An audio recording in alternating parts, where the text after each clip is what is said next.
Japanese actor na si Kentaro Sakaguchi bibisita sa Pilipinas para sa kanyang Asia Tour Fan Meeting 2025. Good news sa Kaken fans! The moment you've all been waiting for is finally here dahil ang Japanese heartthrob na si Kentaro Sakaguchi ay maghahatid ng isang unforgettable fan meeting dito sa Manila sa darating na May 17. Si Kentaro na unang sumikat sa Japan sa mga hit drama gaya ng Heroine Shikaku at Ore Monogatari noong 2015. Kinilala bilang Best New Actor sa 11th Osaka Cinema Festival at Newcomer of the Year sa 40th Japan Academy Film Prize.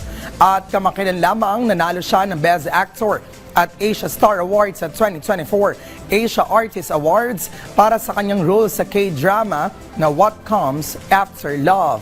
Samantala, matapos ang kanyang memorable appearance sa 2023 Asia Artist Awards sa Bulacan, babalik si Kentaro pa sa Pilipinas para sa kanyang kauna-unahang fan meeting sa bansa.